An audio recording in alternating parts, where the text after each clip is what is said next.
Miss Nelson Has a Field Day by Harry Allard and James Marshall. For some weeks now, gloom had blanketed the Horace B. Smedley School. No one laughed or threw spitballs. No one even smiled. Miss Nelson was worried. Everyone was down in the dumps. Even the cafeteria ladies had lost their sparkle. Mr. Blansworth was so depressed he hid under his desk. "It's the worst team in the whole state," he said. And it was true. The Smedley Tornadoes were just pitiful. They hadn't won a game all year.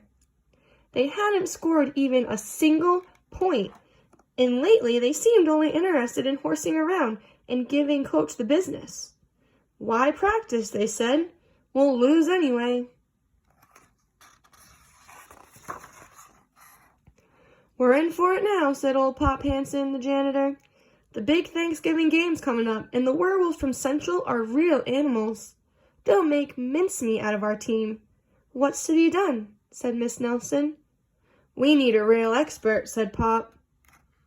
That afternoon, while Miss Nelson was grading papers, she heard wild laughter. It was coming from the teacher's lounge. Coach Armstrong had cracked up. "I'll make us a fresh pot of coffee," said Miss Nelson. When Coach had calmed down, Miss Nelson took him home in a taxi. "You need a nice long rest," she said.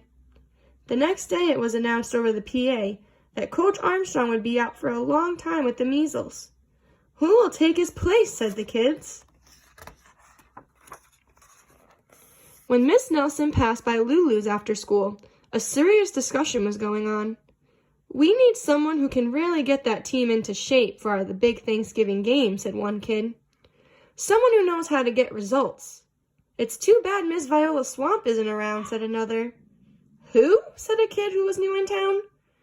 "You never heard of Viola Swamp?" said the first kid. "The meanest substitute in the whole wide world? She's a real witch. She'd have no trouble getting results." Mr. Blansworth happened to overhear. He said.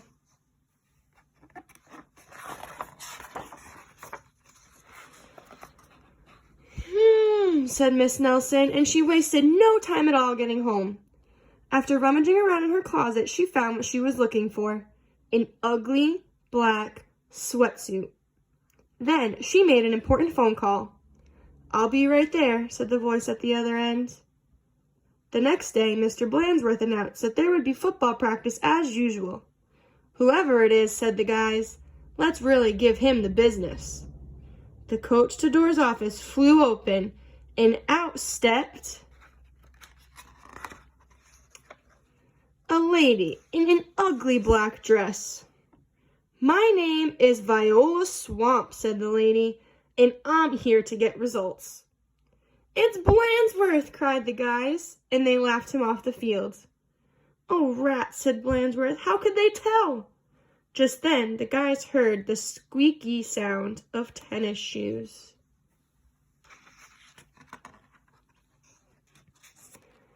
"I am Coach Swamp," said the lady in the black sweatsuit. "Holy smoke," cried the team, "the swamp!" The team's fullback tried to pussyfoot away. "Not so fast, Mr. Smarty," said Coach Swamp. "Wow," said one of the guys, "did you see that tackle?" Coach Swamp was a real expert. She put the team to work right away. The guys had never done so many leg raises. "More," said Coach Swamp. They had never run so fast. "Faster," yelled Coach Swamp. "This is murder," said the guys. "Pipe down," said Coach Swamp. In only a matter of days, the Smedley Tornadoes were looking better. Coach Swamp really gave them the business. Mr. Blansworth was a little puzzled, however. "Who is that Miss Swamp?" he asked. "Maybe Miss Nelson knows. I'll go ask." Miss Nelson was busy grading papers when Mr. Blansworth walked in. "I don't want to disturb her," said Mr. Blansworth.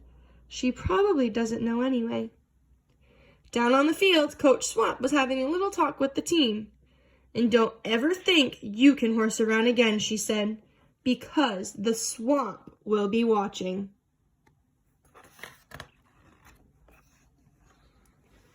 When Coach Armstrong returned after his rest, he was very surprised by what he found.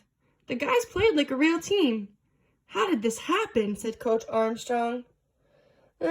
Said the guys.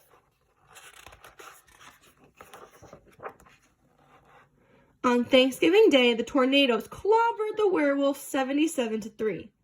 It was a great day for the Horace B. Smedley School.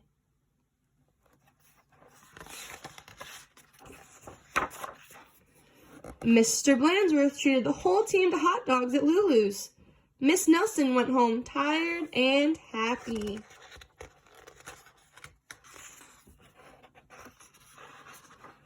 "Sometimes you just have to get tough," she told her sister Barbara. "And by the way, thanks for filling in for me." "Anytime," said Barbara. "Anytime." And that is the end of the last book of the series, Miss Nelson Has a Field Day, by Harry Allard and James Marshall.